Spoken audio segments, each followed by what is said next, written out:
여러분 혹시 요즘 계단 오르실 때 다리에 힘이 없다는 느낌 받으신 적 있으세요? 아니면 병뚜껑 하나 여는데도 손에 힘이 안 들어가서 가족한테 부탁하신 적 있으신가요?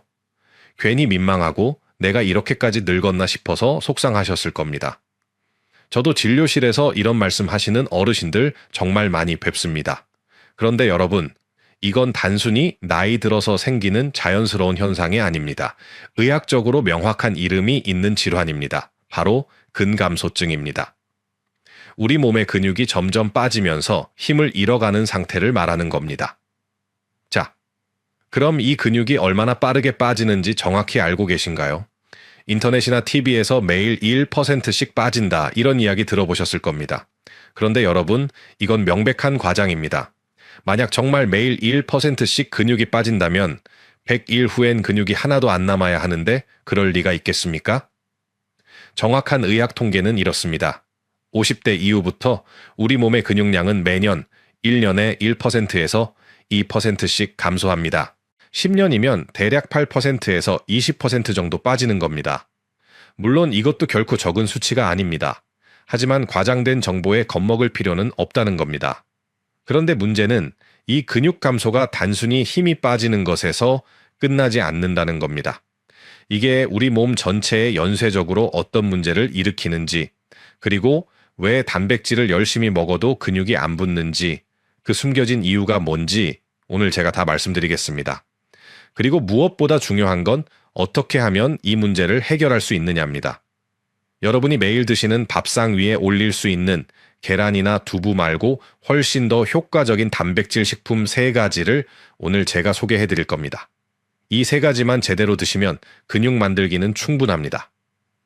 지금부터 제가 20년 넘게 환자분들을 진료하면서 확인한 의학적 사실과 실제 사례들을 바탕으로 여러분이 당장 오늘부터 실천할 수 있는 명쾌한 해법까지 모두 말씀드리겠습니다. 끝까지 집중해 주시기 바랍니다. 오늘 영상이 도움이 되신다면 구독 버튼 한번, 좋아요 버튼 한번 눌러주세요. 오늘 알려드릴 3가지 식품 이름 기억하는 것보다 훨씬 쉬우면서도 더 많은 어르신들께 건강 정보를 전할 수 있습니다. 자, 그럼 이 근육이 빠지면 우리 몸에 구체적으로 어떤 일이 벌어지는지 한번 보겠습니다. 이게 정말 심각합니다. 첫 번째, 낙상입니다. 다리 근육이 약해지면 걸을 때 중심을 못 잡고 넘어지기 쉽습니다. 실제로 65세 이상 어르신 3명 중 1명은 1년에 한 번 이상 넘어집니다. 집 안 화장실에서, 문턱에서, 계단에서 넘어지는 겁니다. 두 번째, 골절입니다. 넘어지면 끝이 아닙니다. 근육이 적으면 뼈를 보호할 쿠션이 없어서 바로 골절로 이어집니다. 특히 고관절 골절은 정말 무섭습니다. 고관절이 부러진 어르신 중 절반은 1년 안에 돌아가십니다. 골절 때문에 병원에 입원하시고 누워 계시면서 다른 합병증이 생기기 때문입니다. 세 번째, 신체 기능 저하입니다. 근육이 없으면 일상생활 자체가 힘들어집니다. 혼자, 화장실 가기, 옷 입기, 밥 먹기, 이런 기본적인 동작조차 어려워집니다. 결국 다른 사람의 도움 없이는 살 수 없게 되는 겁니다. 그럼 어떻게 알 수 있을까요? 병원 가기 전에 여러분이 직접 확인할 수 있는 방법이 있습니다. 첫 번째, 악력 검사입니다. 악력계로 손 힘을 재는 겁니다. 남성분은 28kg, 여성분은 18kg 미만이면 근감소증을 의심해 봐야 합니다. 악력계가 없으시면 병원이나 보건소에 가시면 무료로 측정해 주십니다. 두 번째, 의자 일어서기 검사입니다. 팔짱을 끼고 의자에 앉으신 다음 5번 연속으로 일어나는 시간을 재보세요. 10이 최소 15초 이상 걸리신다면 근력이 약해진 겁니다. 세 번째, 종아리 둘레 확인입니다. 양손 엄지와 검지로 동그라미를 만들어서 종아리 가장 굵은 부분을 감싸보세요. 손가락 사이에 틈이 생긴다면 근육이 많이 빠진 상태입니다. 네 번째, 혈액 검사입니다. 병원에서 혈액 검사를 하실 때 알부민 수치를 확인하세요. 알부민은 우리 몸의 단백질 영양 상태를 보여주는 가장 중요한 지표입니다. 이 수치가 낮으면 단백질이 부족하다는 신호입니다. 그런데 여러분, 여기서 조심하셔야 할 게 있습니다. 다리에 힘이 없다고 해서 무조건 근감소증은 아닙니다. 다른 질환일 수도 있습니다. 예를 들어 당뇨병이 있으신 분들 혈당이 오랫동안 높으면 신경이 손상됩니다. 당뇨병성 말초신경병증이라고 합니다. 신경이 망가지니까 근육의 신호가 제대로 안 가고 근육이 위축되는 겁니다. 이 경우엔 단백질을 아무리 먹어도 소용없습니다. 혈당부터 조절하셔야 합니다. 또 다른 예는 퇴행성 관절염입니다. 무릎이나 고관절이 아프니까 움직이기 싫어지시죠? 그럼 활동량이 줄고 근육을 안 쓰니까 빠지는 겁니다. 이걸 불용성 위축이라고 합니다. 이 경우엔 관절 통증 치료와 함께 운동을 병행하셔야 합니다. 제가 진료실에서 만난 한 환자분 이야기를 해드리겠습니다.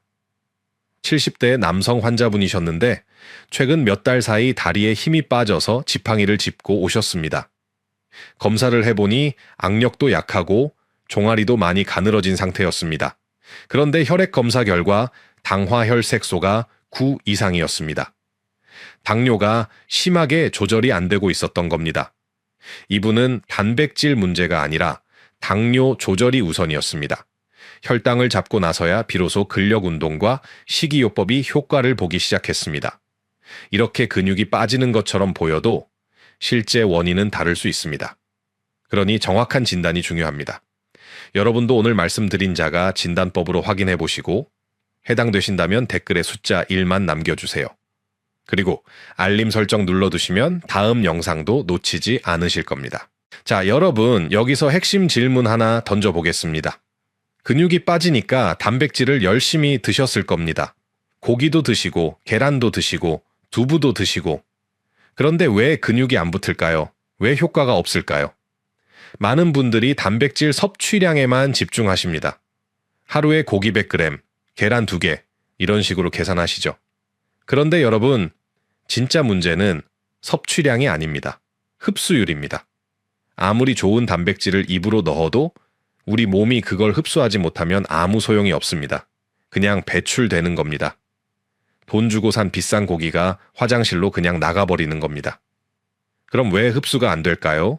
숨겨진 범인이 있습니다. 바로 저산증입니다. 위산이 줄어드는 현상을 말합니다.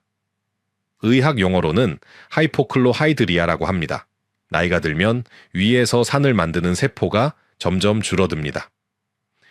65세 이상 어르신들 상당수가 이 저산증을 겪고 계십니다. 그런데 이게 왜 문제가 되느냐? 우리가 고기를 먹으면 일단 위로 들어갑니다. 위에서 뭘 해야 되느냐? 단백질을 잘게 쪼개야 합니다. 그래야 소장에서 흡수가 되거든요. 그런데 이 쪼개는 일을 누가 하느냐?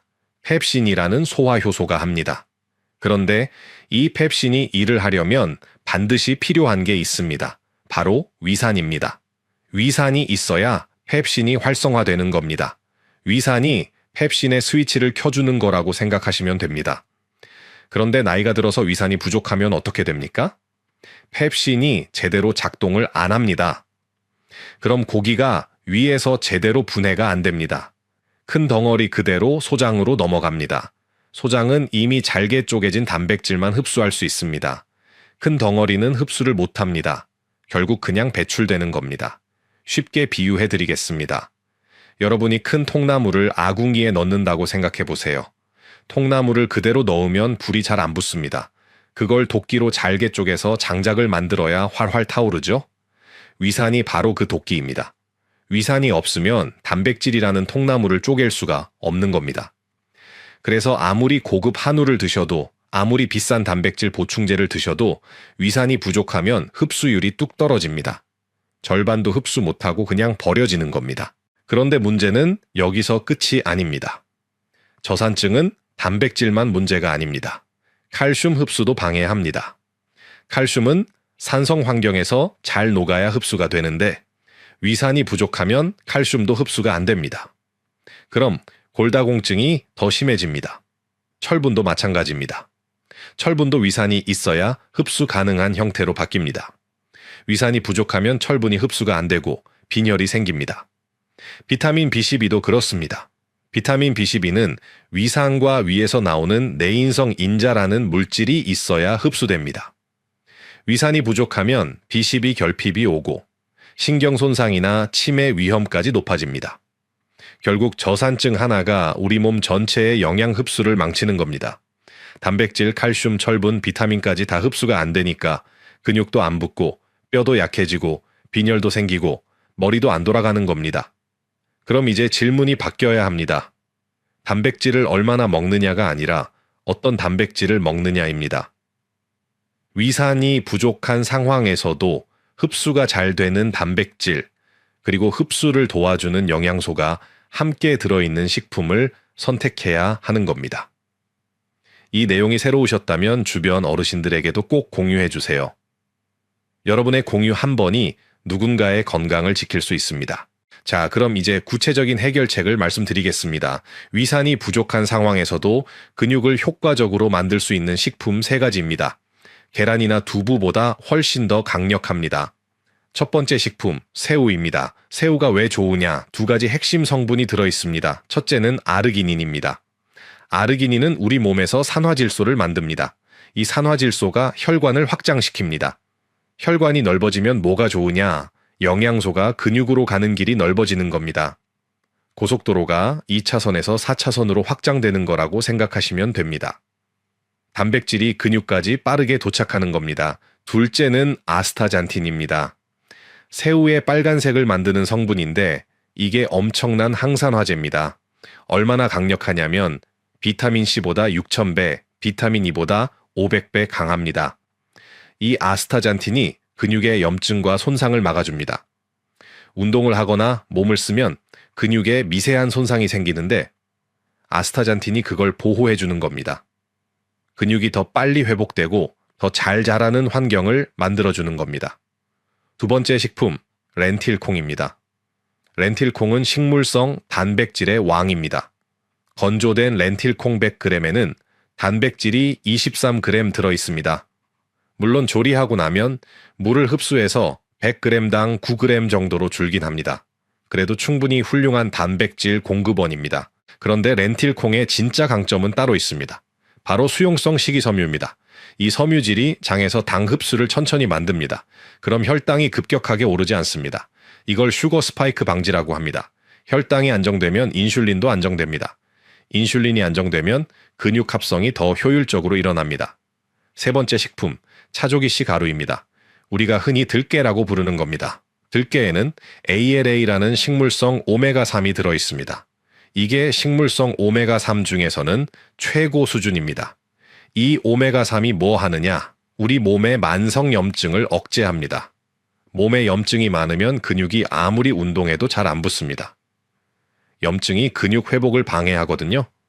들깨의 오메가3이 그 염증을 잡아주니까 근육이 회복되고 성장할 수 있는 깨끗한 환경을 만들어주는 겁니다. 또 들깨에는 로즈마린산이라는 성분도 들어있습니다. 이건 뇌신경을 보호하는 효과가 있습니다. 근육만 챙기는 게 아니라 뇌도 함께 지키는 겁니다. 자, 이 3가지가 핵심 식품입니다. 그런데 여기서 끝이 아닙니다. 이 식품들을 어떻게 조합해서 먹느냐에 따라 효과가 몇 배로 올라갑니다. 최강 조합 첫 번째, 렌틸콩과 현미입니다. 렌틸콩은 메티오닌이라는 아미노산이 부족하고 현미는 라이신이라는 아미노산이 부족합니다. 그런데 이 둘을 함께 먹으면 서로 부족한 아미노산을 채워줍니다. 완전 단백질에 가까워지는 겁니다. 렌틸콩 카레에 현미밥을 곁들여 드시면 완벽합니다. 최강 조합 2번째, 들깨의 가루와 우유 또는 요거트입니다.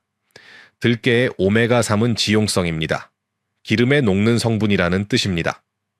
그래서 우유나 요거트처럼 지방이 있는 음식과 함께 먹으면 흡수율이 훨씬 높아집니다. 아침에 요거트에 들깨의 가루 1스푼 넣어서 드세요. 최강 조합 3번째, 새우와 브로콜리입니다. 새우에는 칼슘이 들어있고 브로콜리에는 비타민C가 풍부합니다. 비타민C가 칼슘 흡수를 도와줍니다. 새우 볶음에 브로콜리 넣어서 드시면 뼈 건강까지 챙길 수 있습니다. 이제 반대로 절대 피해야 할 최악의 조합도 알려드리겠습니다.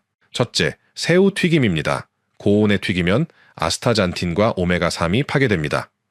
새우의 핵심 영양소가 다 날아가는 겁니다. 찌거나 삶거나 살짝 볶아서 드세요. 둘째, 렌틸콩 조림입니다. 설탕 넣고 달게 조리면 혈당 조절 효과가 완전히 상쇄됩니다. 렌틸콩으로 혈당을 잡으려고 먹는데 설탕 때문에 오히려 혈당이 오르는 겁니다. 조림보다는 카레나 수프로 드세요. 셋째, 들깨와 커피입니다. 커피의 탄닌 성분이 철분과 다른 영양소 흡수를 방해합니다. 들깨 드시고 최소 30분에서 1시간 뒤에 커피 드시는 게 좋습니다. 이 세 가지 식품, 새우, 렌틸콩, 들깨만 제대로 조합해서 드시면 됩니다. 복잡하게 생각하실 필요 없습니다. 오늘 당장 장 보러 가셔서 이 세 가지부터 사오세요. 오늘 영상 보시고 당장 실천하실 분들은 댓글에 실천이라고 2글자만 남겨주세요. 여러분의 댓글이 다른 어르신들께도 큰 동기부여가 됩니다. 여러분, 오늘 제가 말씀드린 핵심만 다시 한번 정리하겠습니다. 첫째, 단백질은 섭취량이 아니라 흡수율입니다. 위산이 부족한 상황에서는 아무리 많이 먹어도 소용없습니다. 흡수가 잘 되는 식품을 선택하는 게 핵심입니다. 둘째, 새우는 영양소 운반과 근육 보호를, 렌틸콩은 단백질 공급과 혈당 조절을, 들깨는 한겸 효과와 뇌 보호를 담당합니다. 이 세 가지면 충분합니다.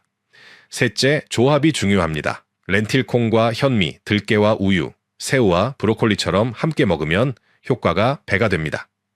여러분, 저는 20년 넘게 어르신들을 진료하면서 정말 많은 분들을 봤습니다. 다리에 힘이 없어서 지팡이 짚고 오시는 분들, 계단 오르기 무서워서 엘리베이터만 찾으시는 분들, 병뚜껑 하나 못 열어서 속상해 하시는 분들, 그분들 대부분이 단백질을 안 드신 게 아니었습니다. 열심히 드셨어요. 고기도 드시고 계란도 드시고 우유도 드셨습니다. 그런데 왜 효과가 없었을까요? 흡수가 안 됐기 때문입니다. 몸이 받아들이지 못했기 때문입니다. 그래서 제가 오늘 이 영상을 준비했습니다. 여러분이 헛수고하지 않으셨으면 해서입니다. 오늘 제가 말씀드린 새우, 렌틸콩, 들깨는 특별한 식품이 아닙니다. 마트 가시면 다 있는 식품입니다. 비싸지도 않습니다. 조리법도 어렵지 않습니다. 새우는 삶거나 찌시면 되고, 렌틸콩은 카레나 수프로 끓이시면 되고, 들깨는 가루로 사서 요거트나 우유에 타 드시면 됩니다. 어렵지 않습니다. 복잡하지 않습니다. 오늘 당장 시작하실 수 있습니다. 오늘 저녁 식탁에 이 세 가지 중 하나만 올려보세요. 내일은 2가지를 올려보세요. 모레는 3가지 다 올려보세요. 한 달만 꾸준히 드셔보세요. 분명히 변화가 느껴지실 겁니다. 계단 오를 때 숨이 덜 찰 겁니다. 병뚜껑 여는 게 조금 더 수월해질 겁니다. 아침에 일어날 때 몸이 조금 더 가벼워질 겁니다. 이런 작은 변화들이 쌓이면 여러분의 삶 전체가 달라집니다. 그리고 무엇보다 중요한 건 여러분이 건강하셔야 가족들도 행복하다는 겁니다. 자식들 걱정 안 끼치시고 손주들과 함께 뛰어놀 수 있으시고 여행도 가실 수 있으시고 하고 싶은 거 다 하실 수 있으시려면 건강이 기본입니다. 그 건강의 기본이 바로 근육입니다. 근육이 있어야 넘어지지 않습니다. 근육이 있어야 뼈가 부러지지 않습니다. 근육이 있어야 혼자 화장실도 가시고 혼자 밥도 드시고 혼자 옷도 입으실 수 있습니다. 근육은 단순히 힘의 문제가 아니라 여러분의 자존감이고 독립성이고 삶의 질입니다. 그러니 지금 당장 시작하세요. 미루지 마세요. 내일부터 하겠다고 하지 마시고 오늘 당장 마트 가셔서 새우 한 팩, 렌틸콩 한 봉지, 들깨에 가루 하나 사오세요. 그게 여러분의 건강한 노후를 위한 첫걸음입니다. 저는 여러분이 건강하게, 당당하게, 행복하게 사시는 모습을 보고 싶습니다. 제가 진료실에서 만난 수많은 어르신들이 건강을 되찾고 웃으시는 모습을 봤습니다. 여러분도 충분히 하실 수 있습니다. 저를 믿으시고 여러분 자신을 믿으시고 오늘부터 시작하세요. 오늘 영상에서 더 궁금하신 내용이 있으시면 댓글로 질문 남겨주세요. 그리고 이 영상이 도움되셨다면 좋아요 버튼 눌러주시면 더 많은 어르신들께 건강 정보를 전할 수 있습니다. 응원하겠습니다. 건강하십시오. 감사합니다. 여러분, 아침에 일어나서 화장실 거울을 보실 때가 있으시죠? 세수하려고 고개를 들었는데 거울 속에 낯선 사람이 서 있는 것 같은 느낌. 혹시 받아보신 적 있으세요? 얼굴이 퉁퉁 붓고 눈두덩이가 무겁고 뭔가 피부가 늘어져 있는 것 같은 그 느낌 말입니다. 그래서 손으로 볼을 쓸어 올려보기도 하고 찬물로 세수도 해보지만 쉽게 가라앉지 않습니다. 거울을 보면서 혼자 이런 생각하시죠? 어제까지만 해도 괜찮았는데 왜 갑자기 이렇게 늙어 보이지? 사실 이건 여러분만의 고민이 아닙니다. 우리나라 50대 이상 어르신 중 10명 중 7명 이상이 아침 얼굴 붓기와 피부 처짐 때문에 고민하신다는 조사 결과가 있습니다. 단순히 나이 탓이라고만 생각하시겠지만 사실은 그게 다가 아닙니다. 오늘 제가 여러분께 꼭 말씀드리고 싶은 것이 있습니다. 이 얼굴 부기와 처짐, 그냥 나이 들면 당연한 거라고 어쩔 수 없는 거라고 포기하지 마시라는 겁니다. 이건 단순한 불편함이 아닙니다. 여러분 몸속 깊은 곳에서 보내는 신호일 수 있거든요. 많은 분들이 이렇게 생각하십니다. 얼굴에 노폐물이 쌓여서 그런 거니까 세게 눌러서 뚫어야 한다고요. 아니면 그냥 나이 들면 다 그런 거라고 체념하시기도 합니다. 하지만 제가 20년 넘게 환자분들을 봐온 결과 이 두 가지 생각 모두 위험한 오해입니다. 오늘 이 시간에 제가 여러분께 알려드릴 내용은 크게 네 가지입니다. 첫째, 여러분이 겪고 계신 얼굴 부기와 처짐이 왜 단순한 노화가 아닌지, 어떤 심각한 문제들로 이어질 수 있는지 말씀드리겠습니다. 둘째, 많은 분들이 잘못 알고 계신 림프 마사지의 진실을 밝혀드리겠습니다. 세게 누르면 안 됩니다. 올해 발표된 최신 연구 결과들도 함께 소개해 드릴게요. 셋째, 얼굴이 왜 아래로 처지는지 그 숨겨진 근육의 비밀을 쉽게 풀어서 설명해 드리겠습니다. 마지막으로 오늘 당장 집에서 실천할 수 있는 안전하고 효과적인 방법들을 알려드리겠습니다. 끝까지 집중해서 들어주세요. 오늘 이 내용 하나만 제대로 아셔도 거울 앞에서 한숨 쉬는 아침이 달라질 겁니다. 먼저 여러분이 지금 겪고 계신 그 부기와 처짐이 왜 위험한지부터 말씀드릴게요. 그런데 잠깐만요. 여러분 주변에도 아침마다 얼굴 부기 때문에 고민하시는 분들 계시죠? 이 영상 공유 버튼 눌러서 한 분만 보내주세요. 오늘 제가 알려드릴 내용이 그분의 아침을 바꿔드릴 수 있을 겁니다. 자, 그럼 본격적으로 들어가 보겠습니다. 아침마다 얼굴이 붓는 것. 많은 분들이 그냥 나이 들면 생기는 자연스러운 현상이라고 생각하십니다. 하지만 이게 반복되면 어떤 일이 벌어질까요? 여러분, 고무풍선 생각해 보세요. 풍선을 한 번 불었다 빼면 괜찮습니다. 그런데 매일 아침마다 빵빵하게 불었다가 저녁에 쪼그라들었다가를 반복하면 어떻게 될까요? 고무가 늘어나서 탄력을 잃고 주름주름해지죠. 여러분 얼굴 피부도 똑같습니다. 아침마다 부으면서 피부가 팽창했다가 낮 동안 따지면서 수축하는 걸 매일 반복하다 보면 피부 속 탄력 섬유들이 끊어집니다. 한번 끊어진 탄력 섬유는 다시 원래대로 돌아오지 않습니다. 그래서 시간이 지날수록 피부가 점점 더 아래로 처지는 겁니다. 팔자주름이 깊어지고 턱선이 무너지고 목과 얼굴 경계가 흐릿해지는 거죠. 더 심각한 건 이 얼굴 붓기가 단순히 피부 문제가 아닐 수도 있다는 겁니다. 제가 진료실에서 만난 많은 환자분들 중에 얼굴 붓기 때문에 오셨다가 뜻밖의 질병을 발견하신 경우가 적지 않습니다. 첫 번째, 콩팥 문제입니다. 우리 콩팥은 몸속 노폐물과 물을 걸러서 소변으로 내보내는 역할을 합니다. 그런데 콩팥 기능이 떨어지면 물이 제대로 빠져나가지 못하고 몸에 쌓입니다. 특히 아침에 눈과 얼굴이 심하게 붓는데 낮 동안 조금씩 가라앉는 게 특징입니다.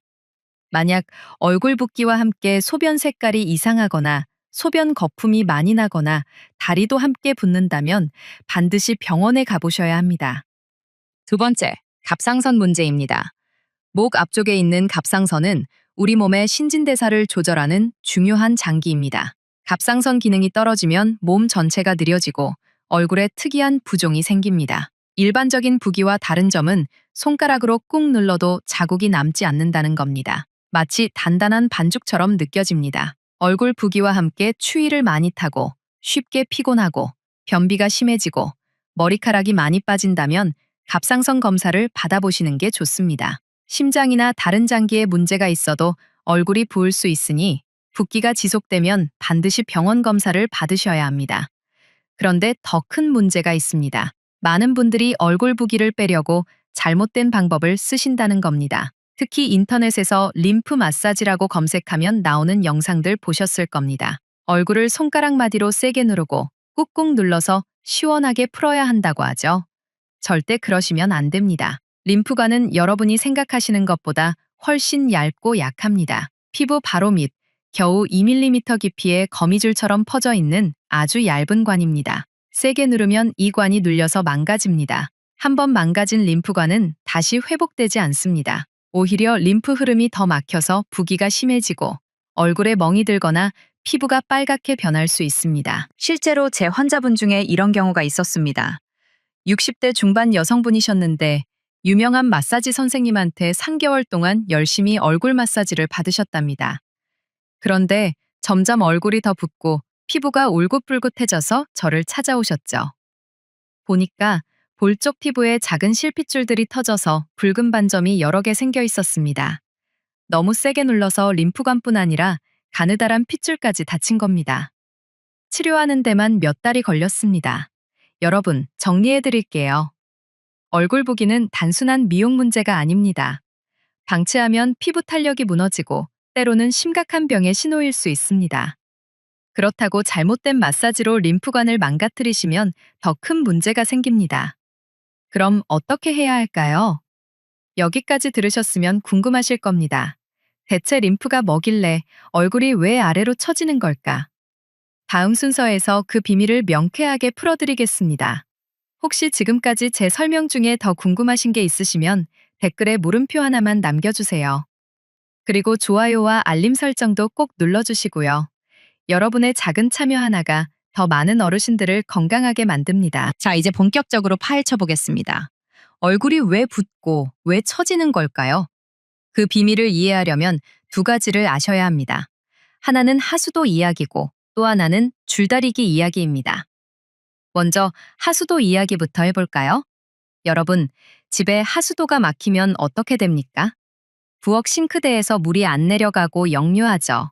냄새도 나고 물이 고여서 지저분해집니다. 우리 얼굴에도 똑같은 하수도 시스템이 있습니다.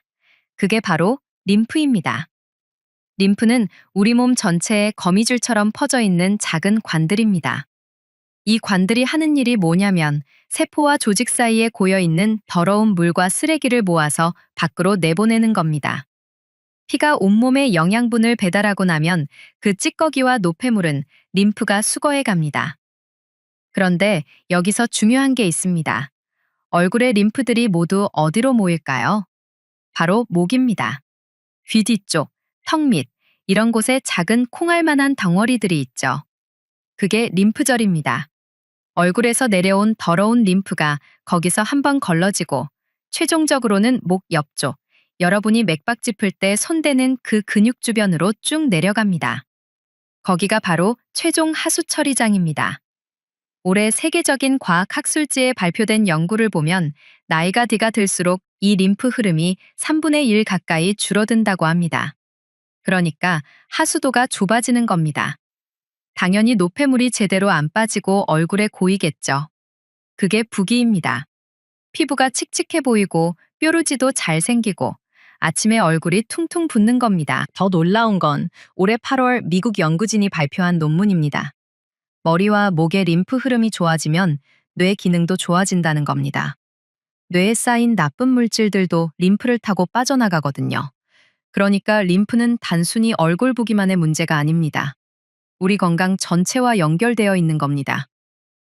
자, 하수도 이야기는 여기까지입니다. 이제 두 번째, 줄다리기 이야기를 해보겠습니다. 여러분, 운동회 때 줄다리기 해보신 적 있으시죠? 한쪽 팀이 세게 당기면 줄이 그쪽으로 쭉 끌려갑니다. 우리 얼굴도 똑같습니다.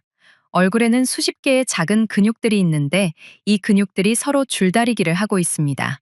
한쪽은 얼굴을 위로 올리는 근육들입니다. 입꼬리를 올리고 볼을 위로 끌어올리고 눈썹을 치켜트는 근육들이죠.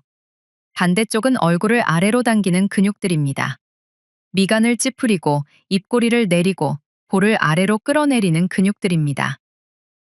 젊을 때는 이 두 팀의 힘이 비슷합니다. 그래서 얼굴이 팽팽하고 균형이 잘 잡혀 있습니다. 그런데 나이가 들면서 문제가 생깁니다. 아래로 당기는 근육들은 점점 더 세지고 단단해지는데 위로 올리는 근육들은 점점 약해지고 힘을 잃습니다. 왜 그럴까요? 우리 다 살면서 어떤 표정을 더 많이 짓습니까? 웃는 얼굴보다 찡그린 얼굴, 걱정하는 얼굴, 무표정한 얼굴을 더 많이 짓게 됩니다. 그러다 보니 아래로 당기는 근육들은 매일 운동을 하는 거나 마찬가지입니다. 점점 더 강해지죠. 반면 위로 올리는 근육들은 거의 안 쓰니까 약해집니다. 올해 발표된 얼굴 근육 연구를 보면 나이가 들수록 입 주변 근육이 얇아지고 약해지면서 입술이 뒤로 밀리고 얇아진다고 합니다. 또 다른 연구에서는 나이에 따라 어떤 근육은 힘이 빠지에 따라 어떤 근육은 힘이 빠지고 어떤 근육은 오히려 더 긴장한다는 게 과학적으로 증명됐습니다. 결국 줄다리기에서 아래로 당기는 힘이 이기는 겁니다. 그래서 중력 방향으로 얼굴이 처집니다. 팔자주름이 깊어지고 입꼬리가 내려가고 턱선이 무너지고 목과 얼굴 경계가 흐려지는 거죠. 그런데 여기서 끝이 아닙니다. 이 모든 문제를 더 악화시키는 숨겨진 원인들이 있습니다. 첫째, 턱 관절입니다. 턱을 자주 개거나 한쪽으로만 씹거나 자면서 이를 가는 습관이 있으면 턱 관절이 틀어집니다. 턱이 틀어지면 거기 붙어 있는 목 근육들도 한쪽만 긴장하게 되고 그러면 림프 흐름을 막습니다. 둘째, 얼굴 비대칭입니다. 웃을 때 입꼬리 높이가 다르거나 눈썹 높이가 다르다면 얼굴 골격 자체가 틀어져 있을 가능성이 큽니다. 뼈가 틀어지면 근육도 비뚤어지고 림프관도 눌리게 됩니다.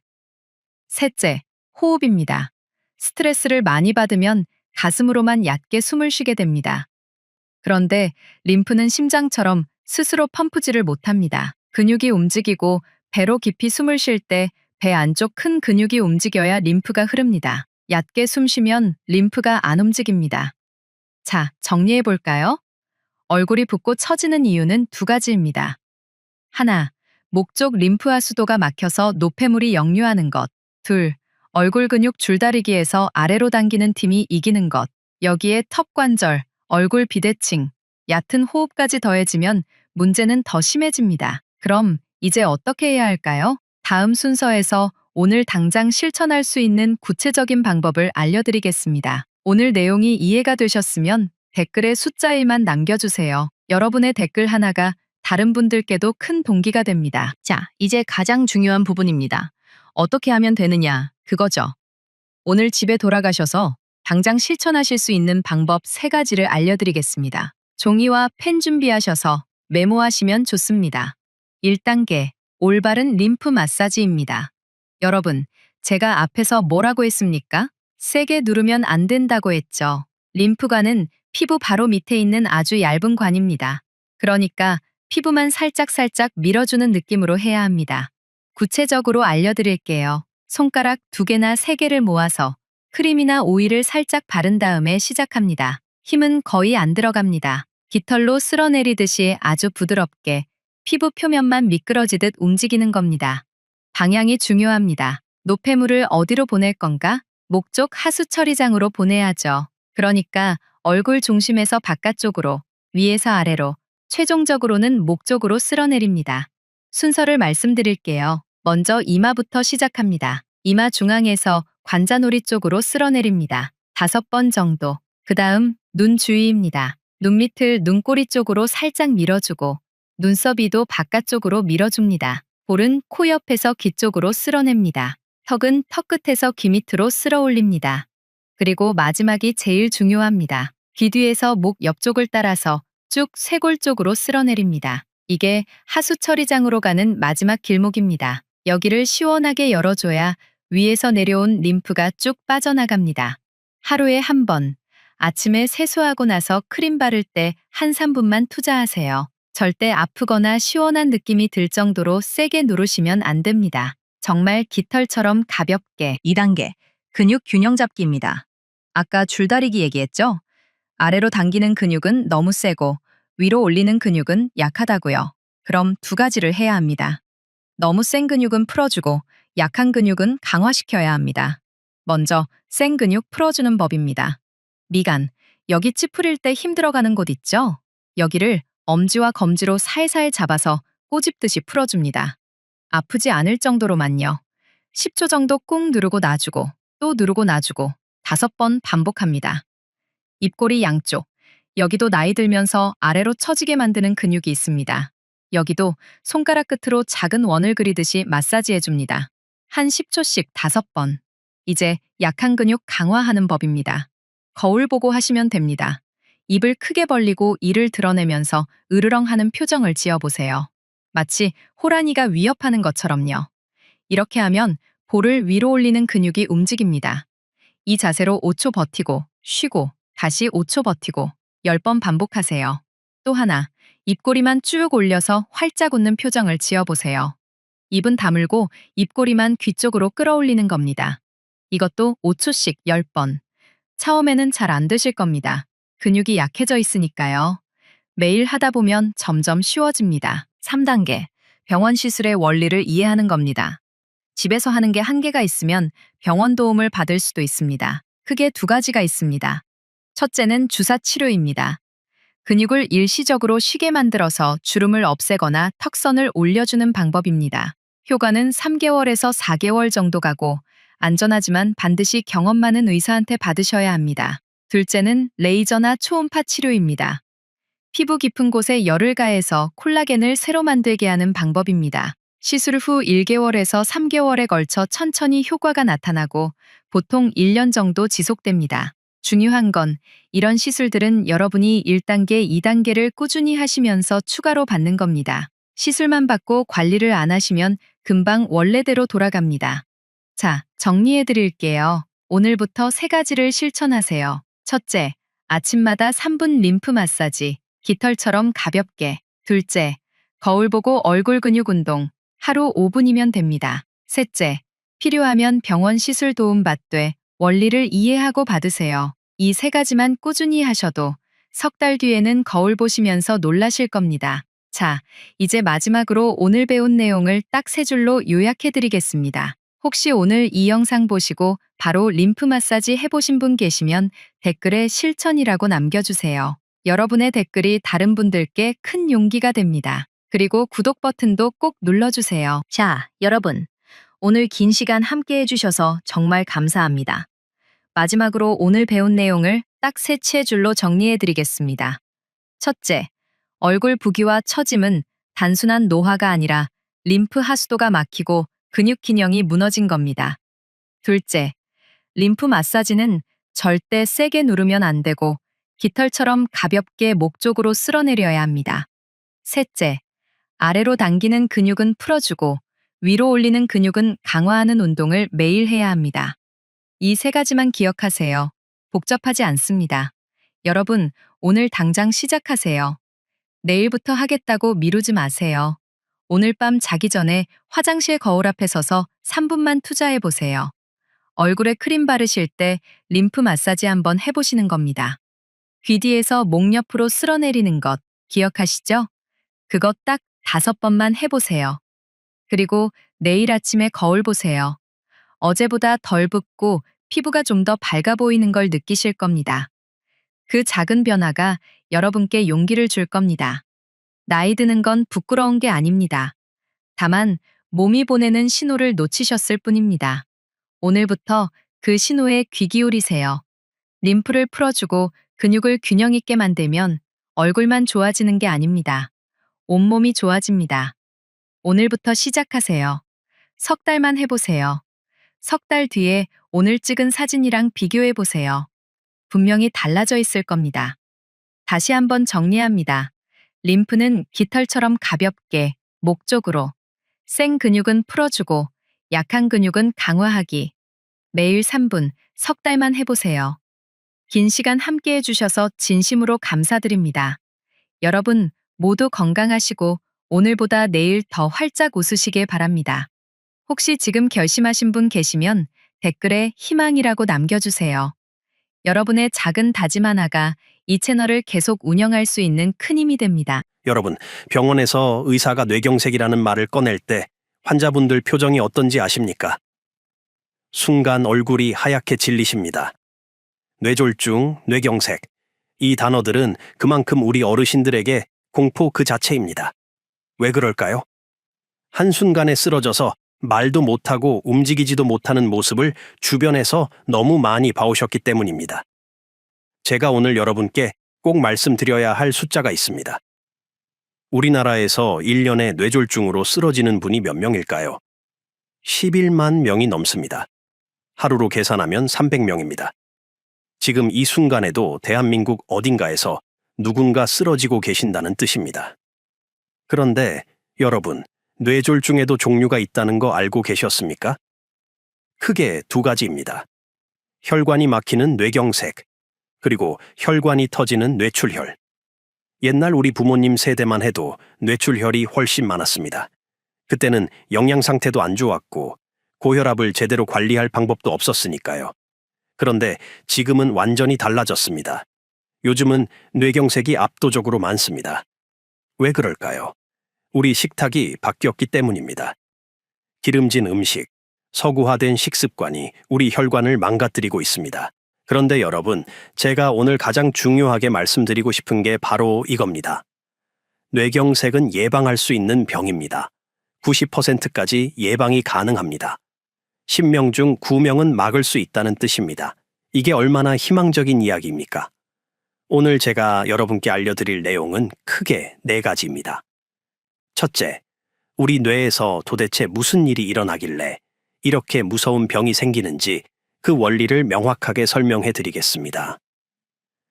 둘째, 많은 분들이 헷갈려 하시는 증상들, 이게 진짜 뇌경색 신호인지 아니면 다른 병인지 구별하는 법을 알려드리겠습니다. 셋째, 뇌경색을 90% 예방하는 구체적인 실천 방법을 3가지로 정리해 드리겠습니다. 마지막으로 이미 전조 증상이 나타났을 때 어떻게 대처해야 하는지 골든타임을 지키는 법까지 말씀드리겠습니다. 오늘 이 영상 하나면 뇌경색에 대한 두려움을 지식으로 바꾸실 수 있습니다. 그리고 그 지식이 여러분과 여러분 가족의 생명을 지킬 겁니다. 오늘 내용이 여러분께 도움이 될 것 같다면 구독 버튼 한번 눌러주시고 댓글에 숫자 1만 남겨주세요. 이렇게 해주시면 더 많은 분들이 이 정보를 보실 수 있습니다. 자, 그럼 본격적으로 시작해 보겠습니다. 자, 이제 우리 뇌에서 대체 무슨 일이 벌어지는지 제대로 알아보겠습니다. 여러분, 우리 뇌 무게가 몸 전체에서 차지하는 비율이 얼마나 될까요? 겨우 2%입니다. 그런데 이 작은 뇌가 우리 몸 전체 에너지의 20%를 써버립니다. 50배나 많은 에너지를 쓰는 겁니다. 공장으로 치면 24시간 불가동하는 에너지 집약형 공장이죠. 이렇게 에너지를 많이 쓴다는 건 산소와 영양분이 끊임없이 공급돼야 한다는 뜻입니다. 그런데 뇌세포는 다른 세포들하고 완전히 다릅니다. 심장이나 근육세포는 산소가 좀 부족해도 버틸 수 있습니다. 비상에너지를 쓸 수 있거든요. 그런데 뇌세포는 그게 안 됩니다. 산소 공급이 딱 4분에서 6분만 끊겨도 뇌세포가 죽기 시작합니다. 그것도 되돌릴 수 없는 죽음입니다. 한번 죽은 뇌세포는 다시 살아나지 않습니다. 여러분, 4분이 얼마나 짧은 시간입니까? 화장실 갔다 오는 시간입니다. 라면 끓이는 시간도 안 됩니다. 그 짧은 시간에 뇌세포가 비가역적으로 손상된다는 겁니다. 이게 뇌경색이 무서운 이유입니다. 그럼 혈관은 어떻게 막히는 걸까요? 크게 2가지 방식입니다. 첫 번째는 동맥경화입니다. 이걸 쉽게 설명해 드리겠습니다. 여러분, 집 수도관 생각해 보세요.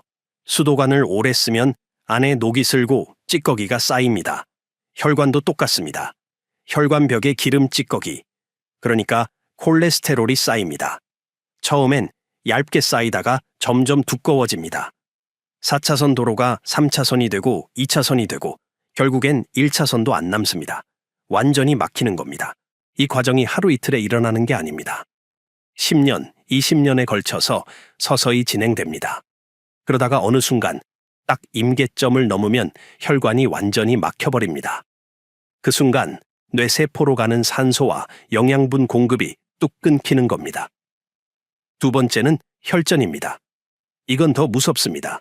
피떡이라고 생각하시면 됩니다. 이 피떡이 어디서 생기느냐? 주로 심장에서 생깁니다. 특히 심방세동이라는 부정맥이 있는 분들이 위험합니다. 심장이 불규칙하게 떨면서 심방 안에 피가 고이고 그 피가 굳어서 피떡이 됩니다. 이 피떡이 어느 날 갑자기 떨어져 나가서 혈관을 타고 올라갑니다. 그리고 뇌혈관 어딘가에 걸려서 막아버립니다. 동맥경화로 막히는 것하고 혈전으로 막히는 것, 뭐가 더 무섭냐고요? 혈전이 훨씬 더 무섭습니다. 동맥경화는 서서히 진행되니까 주변 혈관들이 우회로를 만들 시간이 있습니다. 그런데 혈전은 갑자기 날아와서 막아버리니까 뇌가 대비할 시간이 없습니다. 그래서 손상 범위가 훨씬 넓고 후유증도 심각합니다. 실제로 제가 진료실에서 만난 환자분 중에 이런 분이 계셨습니다. 70대 남성분이셨는데 평소에 건강하셨습니다. 혈압도 정상, 당뇨도 없으셨어요. 그런데 어느 날 아침에 갑자기 쓰러지셨습니다. 나중에 알고 보니 심방세동이 있었는데 본인은 모르고 계셨던 겁니다. 증상이 없으셨거든요. 심장에서 생긴 핏떡이 뇌로 날아가서 뇌혈관을 막아버렸습니다. 그분은 지금도 오른쪽 팔다리를 못 쓰십니다. 이게 뇌경색의 가장 무서운 점입니다. 증상도 모르고 지내다가 어느 날 갑자기 인생이 바뀌어버리는 겁니다. 심방세동이 있는 분은 뇌졸중 위험이 일반인보다 5배나 높습니다. 5배입니다, 여러분. 여러분 주변에 계신 부모님이나 이웃 어르신들한테 꼭 이 영상을 공유해 주세요. 알림 설정도 눌러 놓으시면 앞으로 올라올 건강 정보를 놓치지 않으실 겁니다. 자, 이제 가장 중요한 이야기를 해보겠습니다. 많은 분들이 병원에 오셔서 이렇게 말씀하십니다. 어지러워서 왔다. 손발이 저려서 왔다. 그런데 검사해보면 뇌경색이 아닌 경우가 훨씬 많습니다. 반대로 정말 위험한 신호인데 대수롭지 않게 넘기시는 분들도 계십니다. 오늘 이 구별법만 확실히 알아가셔도 여러분 생명을 지킬 수 있습니다. 첫 번째, 어지럼증입니다. 어지럽다고 다 뇌경색이 아닙니다. 가짜 신호가 있습니다.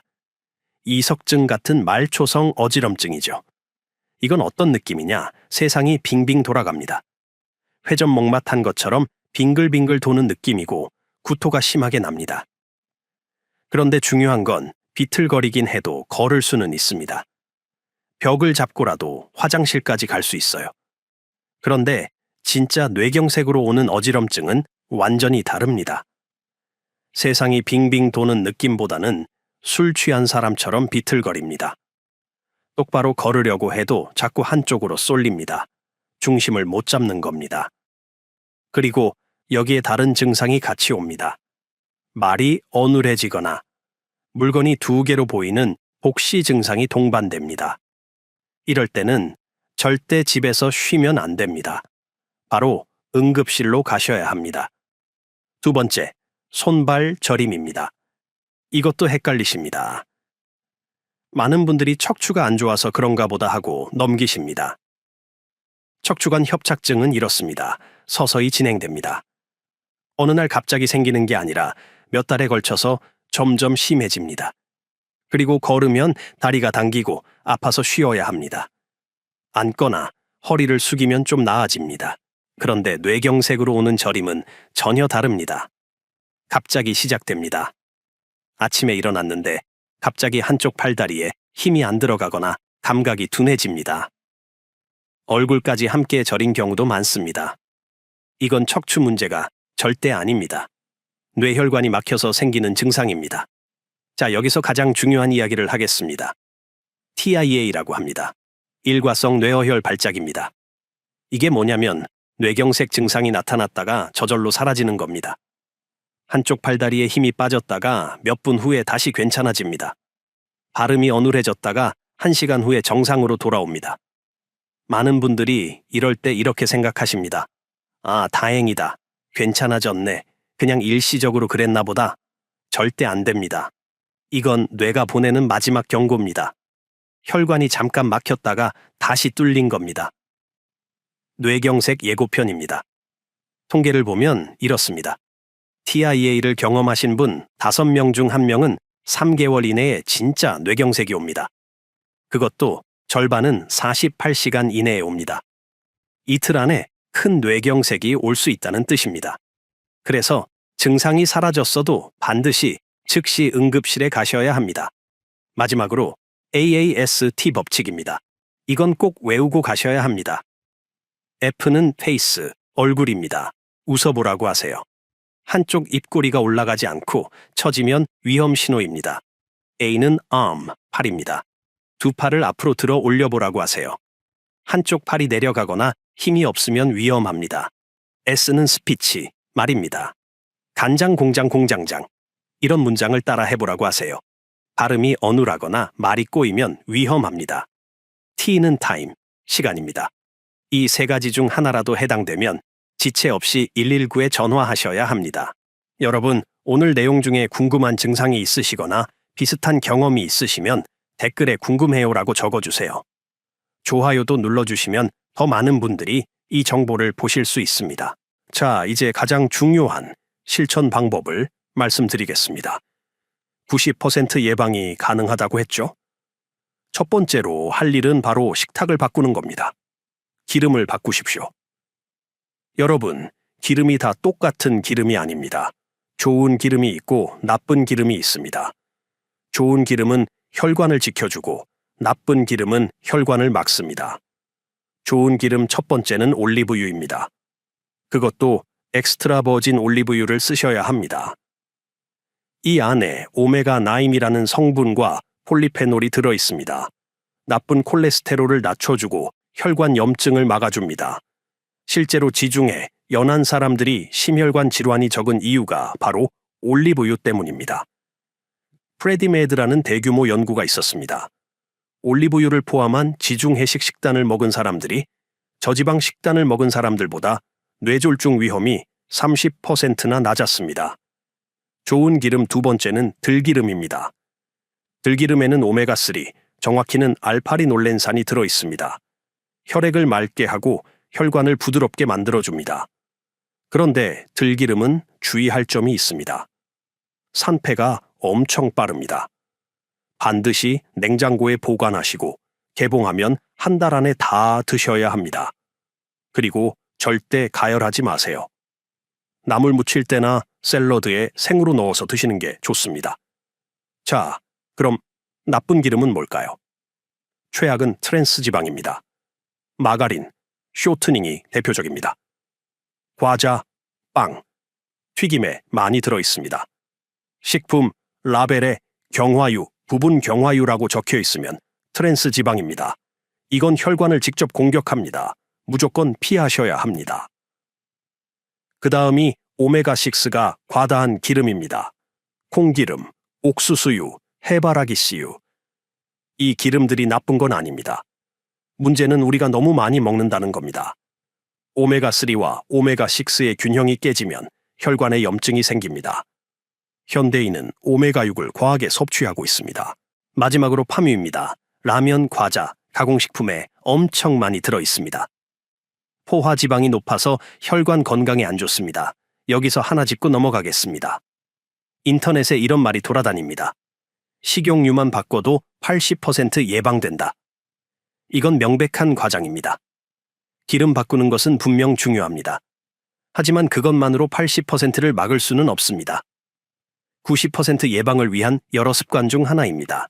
이제 기름 말고 피해야 할 음식들을 말씀드리겠습니다.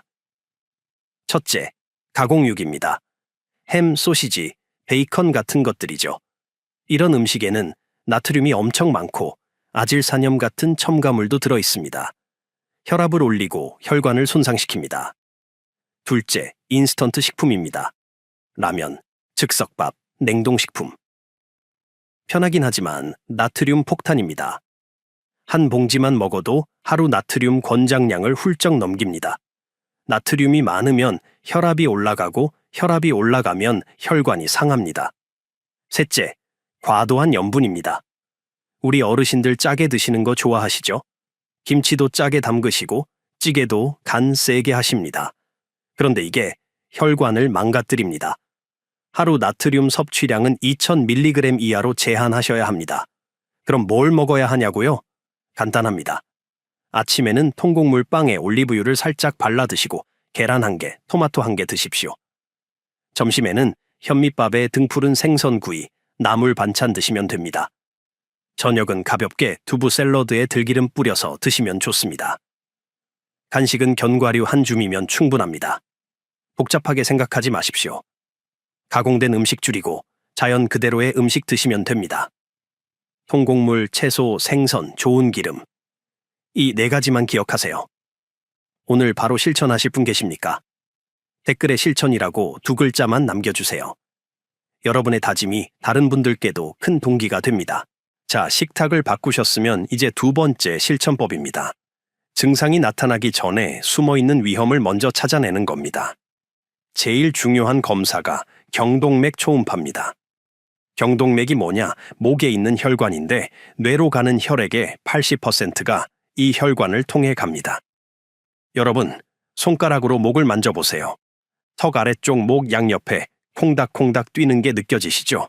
그게 바로 경동맥입니다. 이 혈관이 막히면 바로 뇌경색입니다. 초음파로 이 혈관을 보면 동맥경화가 얼마나 진행됐는지, 혈관벽이 얼마나 두꺼워졌는지, 혈관이 얼마나 좁아졌는지 바로 확인할 수 있습니다. 검사 시간은 10분도 안 걸립니다. 아프지도 않고 방사선 노출도 없고 안전합니다. 50대 이상이면 1년에 한 번씩 꼭 받아보시길 권합니다. 정밀하게 보고 싶으면 뇌 MRI 검사를 받으시면 됩니다. 뇌혈관 자체를 촬영해서 어디가 좁아졌는지, 혈관이 꽈리처럼 부풀어 오른 동맥류는 없는지 확인할 수 있습니다. 가족 중에 뇌졸중 환자가 있거나 경동맥 초음파에서 이상이 발견되면 이 검사까지 받아보시는 게 좋습니다. 그리고 홀터 검사입니다. 24시간 심전도를 붙이고 다니면서 심장 리듬을 기록하는 검사입니다. 아까 파트 2에서 심방세동 이야기했죠? 심장이 불규칙하게 떨면서 피떡을 만드는 무서운 부정맥. 문제는 증상 없이 숨어 있는 경우가 많다는 겁니다. 평소에 가슴이 두근거리거나 맥이 불규칙하다 싶으면 꼭 받아보세요. 손목에서 맥박을 재봤는데 리듬이 들쑥날쑥하다면 의심해봐야 합니다. 홀터 검사로 심방세동을 발견하면 한근고제라는 약을 먹어서 피떡이 생기는 걸 막을 수 있습니다. 뇌경색을 미리 예방하는 겁니다. 이제 세 번째 실천법입니다. 위험 요인을 관리하십시오. 첫째, 고혈압입니다. 고혈압은 증상이 없습니다. 그래서 침묵의 살인자라고 부릅니다. 혈압이 높으면 혈관벽에 계속 상처가 납니다. 마치 수도 압력이 너무 세면 수도관이 손상되는 것과 똑같습니다. 그 상처에 콜레스테롤이 쌓이고 쌓이다가 결국 혈관을 막습니다. 집에 혈압계 하나 장만하십시오. 아침에 일어나서 화장실 다녀오시고 5분 정도 편하게 앉아 계신 다음에 재세요. 수축기 혈압이 140 넘거나 이왕이 혈압이 90 넘으면 병원 가셔야 합니다. 그리고 의사가 약 먹으라고 하면 꼭 드셔야 합니다. 혈압약은 평생 먹는 게 원칙입니다. 중간에 끊으면 안 됩니다. 둘째, 혈당입니다. 당뇨가 있으면 피가 끈적끈적해집니다. 마치 설탕물처럼 점도가 높아지는 겁니다. 이러면 피떡이 잘 생기는 환경이 됩니다. 혈당 관리 안 하면 뇌경색 위험이 2배에서 3배로 올라갑니다. 공복 혈당 126 넘으면 당뇨입니다. 식후 2시간 혈당이 200 넘어도 당뇨입니다. 정기적으로 혈당 체크하시고 당화혈색소 검사도 3개월마다 받으세요. 셋째, 수면무호흡증입니다. 이거 생각보다 정말 중요합니다. 자다가 숨이 자꾸 멈추면 뇌에 산소가 부족해집니다. 그러면 우리 몸이 비상 상황이라고 판단해서 혈압을 확 올립니다. 심장을 빨리 뛰게 만들어서라도 산소를 공급하려고 하는 겁니다. 이 과정이 밤새 반복되면 혈관이 견딜 수가 없습니다. 여러분 배우자가 밤에 코를 심하게 골다가 갑자기 조용해지고 한참 있다가 컥하고 숨을 몰아쉬고 다시 코 고는 패턴이 반복되면 수면무호흡증입니다. 낮에 졸음이 쏟아지고 자고 일어나도 개운하지 않고 아침에 머리가 무겁고 아프면 의심해봐야 합니다. 수면다원 검사라는 게 있습니다. 병원에서 하룻밤 자면서 수면 상태를 정밀하게 분석하는 검사입니다. 수면무호흡증으로 진단되면 CPAP이라는 양압기를 착용하고 자야 합니다. 처음엔 불편하지만 적응하면 괜찮습니다. 이것만 잘 써도 뇌경색 위험이 확 줄어듭니다. 마지막으로 콜레스테롤입니다. 총 콜레스테롤보다 중요한 건 나쁜 콜레스테롤, LDL 수치입니다. 이게 130 넘으면 관리가 필요합니다. 특히 이미 심혈관 질환이 있거나 당뇨가 있으면 70 이하로 낮춰야 합니다. 스타틴이라는 약을 먹으면 콜레스테롤이 내려가고 동맥경화 진행을 늦출 수 있습니다. 구독 아직 안 하신 분 계십니까? 지금 눌러주시면 앞으로도 이런 생명을 지키는 정보를 계속 받아보실 수 있습니다. 좋아요도 함께 눌러주세요.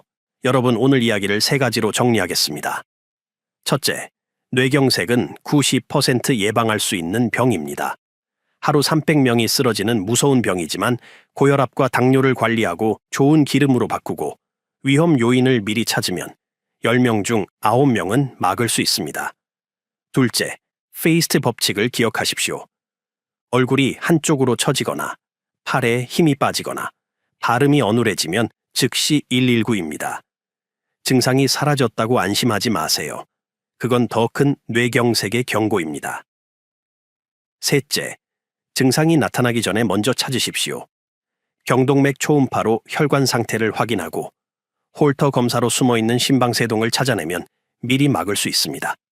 여러분, 저는 20년 넘게 환자분들을 보면서 이런 생각을 많이 했습니다. 조금만 일찍 오셨더라면, 조금만 미리 관리하셨더라면 이렇게까지 안 됐을 텐데. 뇌경색은 한순간에 인생을 바꿔버립니다.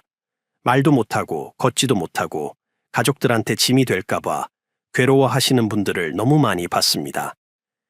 그런데 이 모든 게 예방 가능한 일입니다. 오늘 제가 말씀드린 것 중에 딱 한 가지만 실천하셔도 됩니다. 집에 있는 식용유를 올리브유로 바꾸는 것, 동네 병원에서 경동맥 초음파 한번 받아보는 것, 혈압약 빠뜨리지 않고 먹는 것, 이 작은 실천이 여러분의 생명을 지킵니다. 내일부터가 아니라 오늘부터 시작하십시오. 여러분은 소중한 분들입니다. 여러분을 사랑하는 가족이 있고 여러분을 기다리는 사람들이 있습니다. 건강하게 오래오래 그분들과 함께 하시길 진심으로 바랍니다. 오늘도 끝까지 들어주셔서 정말 감사합니다. 여러분 모두 건강하십시오. 여러분 아침에 일어나서 제일 먼저 뭐 하세요? 많은 분들이 씻는 것부터 시작하시죠. 저녁에 피곤한 몸 이끌고 집에 오면 또 제일 먼저 뭐 하고 싶으세요? 역시 따뜻한 물로 샤워하는 거죠. 우리 생활에서 샤워만큼 매일 반복하는 습관도 드뭅니다. 그런데 말이죠. 제가 20년 넘게 응급실과 외래에서 환자분들을 봐왔는데요. 욕실에서 쓰러지셔서 실려오시는 어르신들이 정말 많습니다. 2022년 통계를 보면 65세 이상 어르신 중에서 추락사고로 돌아가신 분이 1,802명입니다. 하루에 5명꼴이에요. 그리고 이런 낙상사고의 절반 가까이가 바로 집 안에서 일어납니다. 그 중에서도 욕실이 가장 위험한 장소 중 하나죠. 참 아이러니하지 않습니까? 우리 몸을 깨끗하게 하고 피로를 풀려고 들어가는 욕실이 가장 위험한 공간이 될 수 있다니 말입니다. 그런데 여러분, 오늘 제가 말씀드릴 내용은 단순히 욕실에서 조심하라는 이야기가 아닙니다. 오히려 그 반대입니다. 매일 하는 샤워를 우리 몸의 혈액순환을 획기적으로 개선하는 최고의 건강 습관으로 바꿀 수 있다는 겁니다. 샤워하는 그 10분, 15분 동안 우리 몸에 있는 5가지 혈액순환 스위치만 제대로 자극해주면 하루 종일 막혀있던 혈관이 뻥 뚫리고 온몸 구석구석까지 산소와 영양분이 돌게 만들 수 있습니다. 오늘 여러분과 함께 이야기 나눠볼 내용은 크게 4가지입니다. 첫째, 왜 욕실이 이렇게 위험한 장소가 됐는지 정확한 원인을 짚어보겠습니다. 둘째, 샤워하면서 반드시 자극해야 할 5가지 신체 부위가 어디인지, 그리고 왜 그곳들이 혈액순환의 핵심 스위치인지 과학적으로 설명드리겠습니다. 셋째, 이 5곳을 안전하고 효과적으로 자극하는 구체적인 샤워 방법을 단계별로 알려드리겠습니다. 마지막으로 많은 분들이 혈액순환 문제라고 착각하시는데 사실은 훨씬 더 위험한 병의 신호일 수 있는 증상들을 정확히 구분하는 법을 알려드리겠습니다. 자, 그럼 본격적으로 시작해보기 전에 잠깐만요. 오늘 제가 알려드릴 이 정보들, 나이 드신 분들이 다 기억하시기 쉽지 않아요. 그런데 지금 화면 아래 빨간 구독 버튼과 좋아요 버튼 눌러주시면 언제든지 이 영상을 다시 볼 수 있습니다. 앞으로도 이런 꼭 필요한 건강 정보들을 계속 보내드릴 수도 있으니 지금 꼭 눌러주세요. 자, 그럼 먼저 왜 욕실이 이렇게 위험한 장소가 됐는지부터 정확히 짚고 넘어가야겠죠. 아까 제가 간단히 말씀드렸던 그 숫자들, 이제 제대로 들여다볼 시간입니다. 2022년 통계청 자료를 보면요. 65세 이상 어르신 중에서 추락사고로 사망하신 분이 1,802명입니다. 하루 평균 5명이라 말씀드렸었죠. 그런데 여기서 중요한 건 이분들이 어디서 넘어지셨느냐는 겁니다. 산에 등산 갔다가? 아닙니다. 길 가다가? 그것도 아닙니다.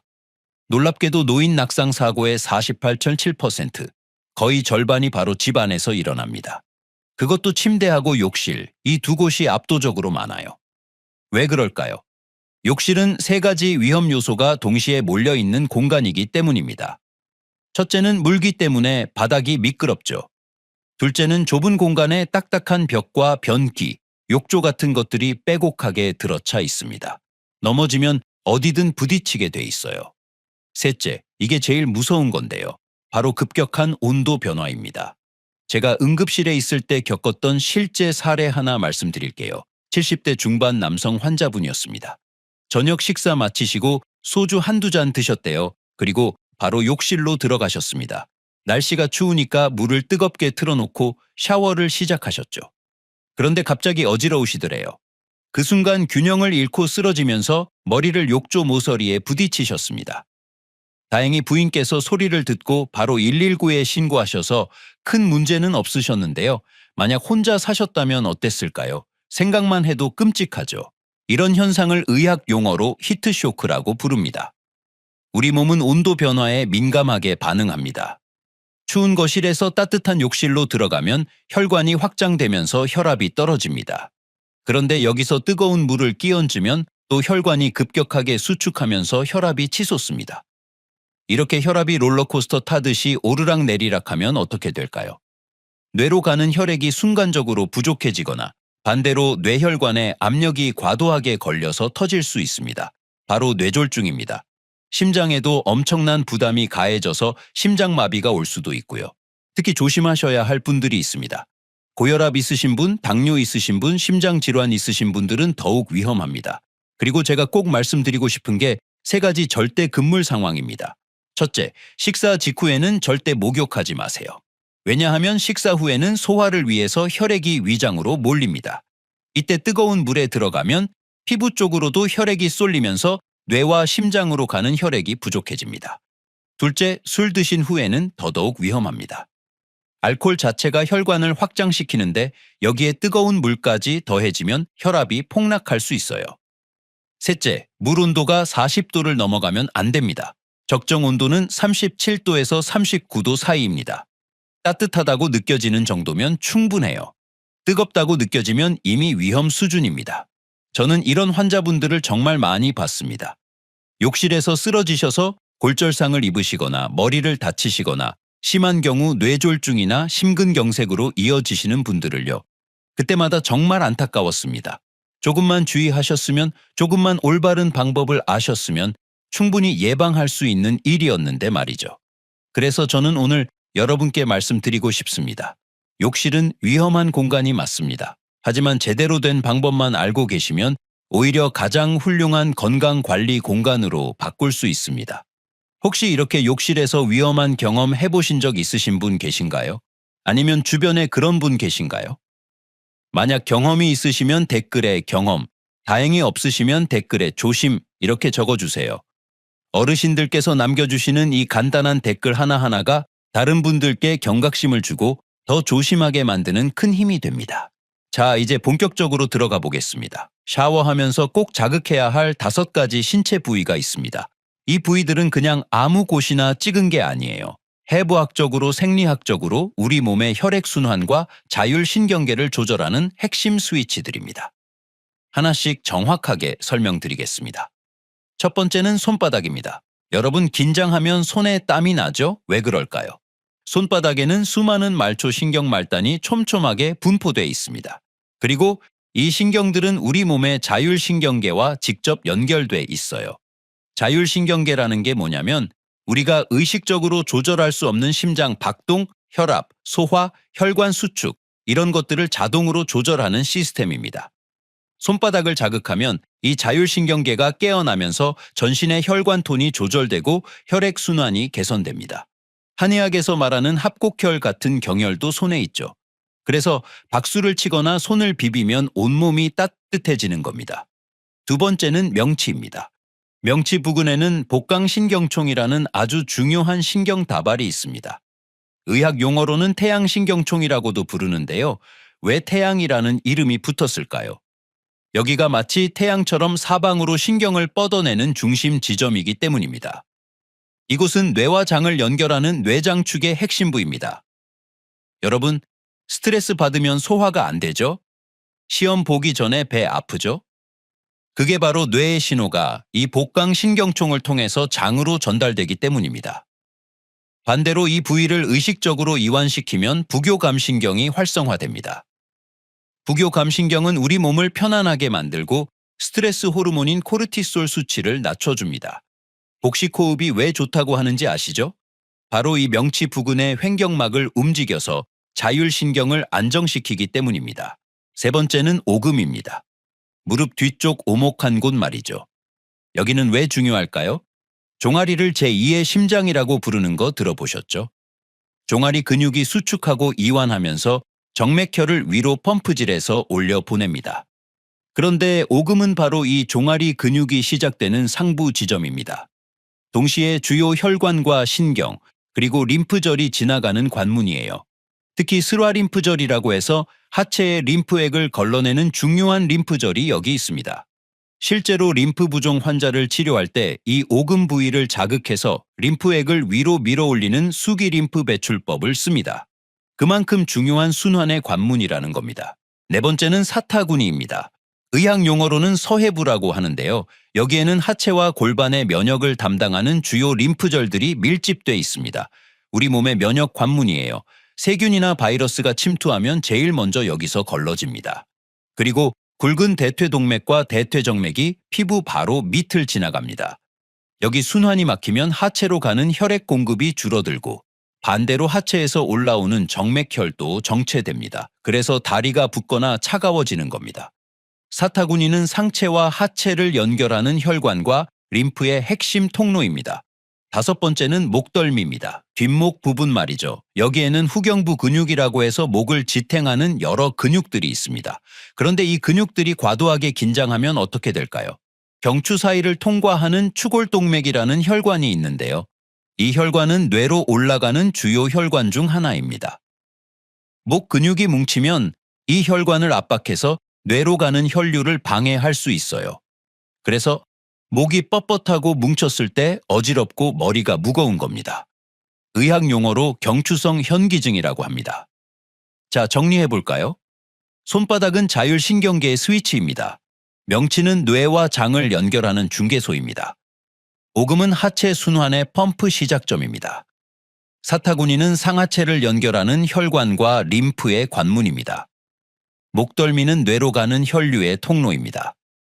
이 다섯 곳만 제대로 자극해주면 온몸의 혈액순환이 한꺼번에 개선됩니다.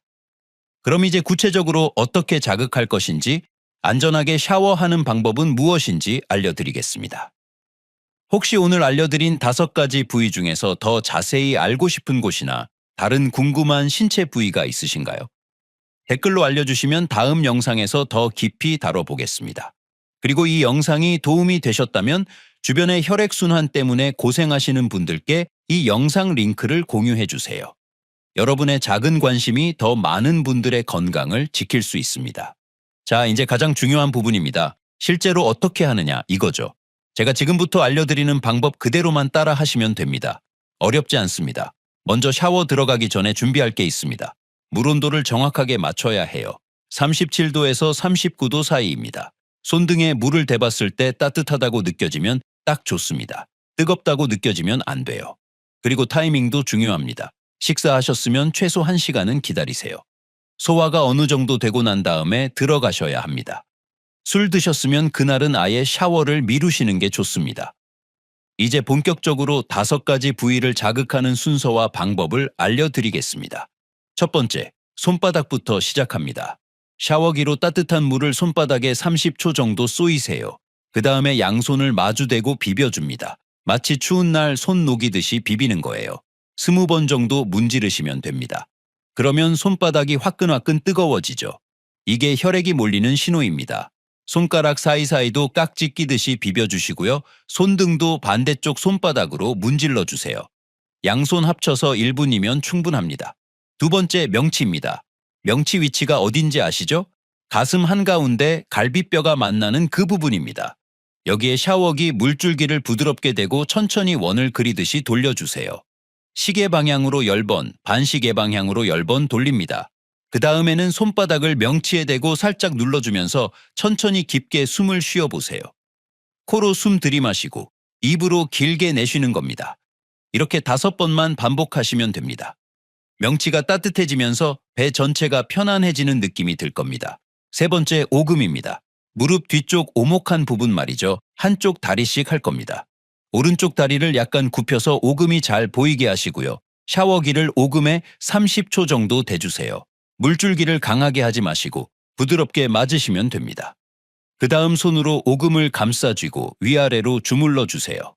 너무 세게 누르지 마시고 기분 좋을 정도로만 주물러 주시면 됩니다. 15번 정도 주무르고 반대쪽 다리도 똑같이 해주세요. 양쪽 다 하는데 2분이면 됩니다. 네 번째, 사타구니입니다. 여기는 조심스럽게 해야 해요. 샤워기를 사타구니 안쪽, 허벅지와 몸통이 만나는 부분에 대주세요. 양쪽 다 30초씩 물을 쏘여줍니다. 그 다음 손바닥으로 사타구니에서 허벅지 쪽으로 쓸어내리듯이 쓸어주세요. 림프액을 아래로 밀어내는 겁니다. 한쪽에 10번씩 양쪽 다 해주시면 됩니다. 이때 너무 강하게 문지르지 마세요. 살살 쓸어내리는 정도면 충분합니다. 5번째, 목덜미입니다. 고개를 앞으로 숙이세요. 그러면 뒷목이 쭉 펴지죠. 여기에 샤워기를 1분 정도 대줍니다. 물줄기가 목덜미를 타고 흐르게 하는 거예요. 그 다음 한 손으로 반대쪽 목덜미를 잡고 주물러 주세요. 목 옆쪽에서 어깨로 내려가면서 꾹꾹 눌러주는 겁니다. 한쪽에 10번씩 양쪽 다 해주시면 됩니다. 목이 뻣뻣하게 굳어있던 분들은 이것만 해도 머리가 한결 가벼워지실 겁니다. 자, 이렇게 5군데를 다 자극하는 데 걸리는 시간이 얼마나 될까요? 대충 5분에서 7분 정도입니다. 15분이면 충분하죠. 하루 15분 투자해서 온몸 혈액순환을 확 개선할 수 있다면 이보다 효율적인 건강법이 어디 있겠습니까? 그리고 샤워 끝나고 나올 때도 조심하셔야 합니다. 갑자기 일어서지 마세요. 특히 앉아서 샤워하신 분들은 더 주의하셔야 합니다. 먼저 욕실 바닥에 앉아서 30초 정도 쉬세요. 그 다음에 천천히 일어나시면 됩니다. 어지러우시면 벽을 꼭 잡으시고요. 나오실 때는 물기를 대충이라도 닦고 나오셔야 미끄러지지 않습니다. 마지막으로 하나 더, 욕실 문을 잠그지 마세요. 만약에 안에서 쓰러지시면 밖에서 들어올 수가 없잖아요. 혼자 사시는 분들은 특히 더 조심하셔야 합니다. 샤워 들어가기 전에 휴대폰을 욕실 안에 가져가 두시는 것도 좋은 방법입니다. 여러분, 오늘 당장 저녁 샤워할 때 한번 해보세요. 5군데 다 하기 힘드시면 한두 군데만이라도 좋습니다. 손바닥하고 명치만 해보셔도 확실히 다릅니다. 그리고 내일 아침에 일어나셨을 때 몸이 어떤지 느껴보시고요. 댓글로 알려주시면 다른 분들한테도 큰 도움이 됩니다. 만약 오늘 바로 실천해 보실 분은 댓글에 숫자 1만 적어주세요. 생각만 하고 계신 분은 숫자 0을 적어주시고요. 여러분의 실천 의지가 다른 분들께도 동기부여가 됩니다. 그리고 이 영상을 가족 단톡방에 공유해 주세요. 부모님, 형제자매들, 특히 혼자 사시는 어르신들께 꼭 보여드리시면 좋겠습니다. 자, 오늘 제가 말씀드린 내용 핵심만 딱 3줄로 정리하겠습니다. 첫째, 욕실은 위험하지만 제대로 된 방법만 알면 최고의 건강 공간입니다. 둘째, 손바닥, 명치, 오금, 사타구니, 목덜미 이 5곳만 매일 샤워하면서 자극하면 혈액순환이 확 개선됩니다. 셋째, 물 온도는 37도에서 39도, 식사 후 1시간 기다리기, 술 드신 날은 미루기 이 3가지만 꼭 지키세요. 그런데 말이죠. 제가 마지막으로 꼭 짚고 넘어가야 할 게 있습니다. 많은 분들이 혈액순환 문제라고 착각하시는데 사실은 훨씬 더 위험한 병의 신호인 경우가 많습니다. 이거 구분 못하시면 정말 큰일 납니다. 다리가 붓는 경우를 예로 들어볼까요? 저녁만 되면 다리가 퉁퉁 붓는데 아침에 일어나면 가라앉아 있다. 이건 대부분 정맥순환이 안 좋아서 그렇습니다. 괜찮습니다. 그런데 아침에 일어났는데도 부기가 안 빠지고 손가락으로 꾹 눌렀을 때 움푹 들어간 자국이 한참 동안 그대로 남아있다. 이건 완전히 다른 이야기입니다. 심장이나 신장 기능이 떨어져서 생기는 함몰성 부종일 가능성이 높습니다. 당장 병원 가보셔야 해요. 손발 저림도 마찬가지입니다. 많은 분들이 피가 안 통한다고 생각하시는데요. 저림의 가장 흔한 원인은 혈액순환이 아니라 신경 손상입니다. 특히 당뇨 있으신 분들, 혈당 조절 안 되면 말초신경이 망가집니다. 당뇨병성 말초신경병증이라고 하는데요. 이거 방치하면 나중에 발가락 썩어 들어갑니다. 손발이 계속 저리시면 혈액순환제 드시지 마시고 신경전도 검사부터 받으세요. 신경이 눌렸는지 신경 자체가 손상됐는지 정확히 감별해야 합니다. 어지럼증은 어떻습니까? 목이 뻣뻣해서 어지럽다고 생각하시는 분들 많으시죠. 물론 목 때문일 수도 있습니다. 그런데 노인 어지럼증의 가장 흔한 원인은 귀 문제입니다. 이석증이라고 귀 안쪽에 있는 평형기관에 돌가루 같은 게 떨어져 나와서 생기는 병입니다. 그리고 앉았다 일어설 때만 핑 도신다. 이건 기립성 저혈압일 가능성이 큽니다. 자율신경계 문제예요. 이것도 정확히 진단받고 치료하셔야 합니다. 걸을 때 다리가 아픈 경우도 조심하셔야 합니다. 그냥 다리가 무겁고 뭉친다. 이 정도는 근육 문제일 수 있습니다. 그런데 걸으면 종아리가 터질 것처럼 아프다가 앉아서 쉬면 멎는다. 이게 반복된다. 이건 말초동맥 질환입니다. 다리로 가는 동맥이 막히는 병이에요. 간헐성 파행이라고 하는데요. 이거 방치하면 다리를 잘라야 할 수도 있습니다. 발목팔 혈압 지수 검사, ABI 검사라고 하는데요. 간단한 검사로 바로 알 수 있으니까 꼭 받아보세요. 그리고 제가 정말 강조하고 싶은 게 2가지 더 있습니다. 첫째는 경동맥 협착입니다. 목덜미 마사지 아무리 열심히 해봤자 소용없습니다. 진짜 문제는 뇌로 가는 큰 혈관 자체가 막히는 거예요. 경동맥에 기름때처럼 죽상반이 쌓여서 혈관이 좁아지는 겁니다. 이게 뇌경색의 직접적인 원인입니다. 50세 넘으셨고 고혈압이나 당뇨 있으시면 경동맥 초음파 검사 꼭 받으세요. 뇌졸중 위험을 70%에서 80%까지 예측할 수 있는 검사입니다.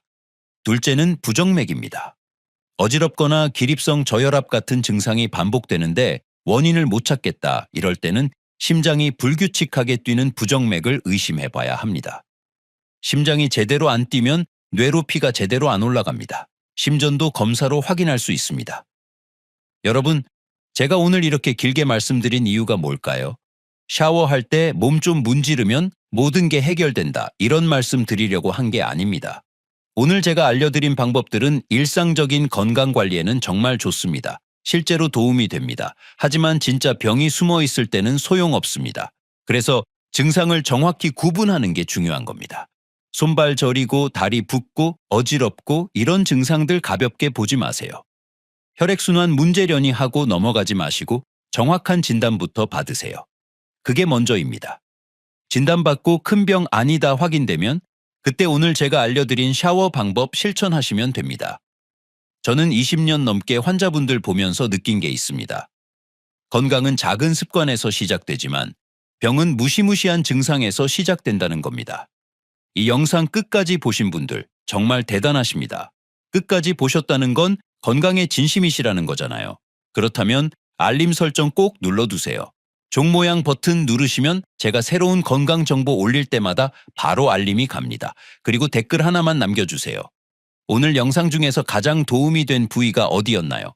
손바닥이면 손, 명치면 배, 오금이면 다리, 이렇게 한 단어만 남겨주시면 됩니다. 여러분의 댓글이 다른 분들께 큰 힘이 됩니다.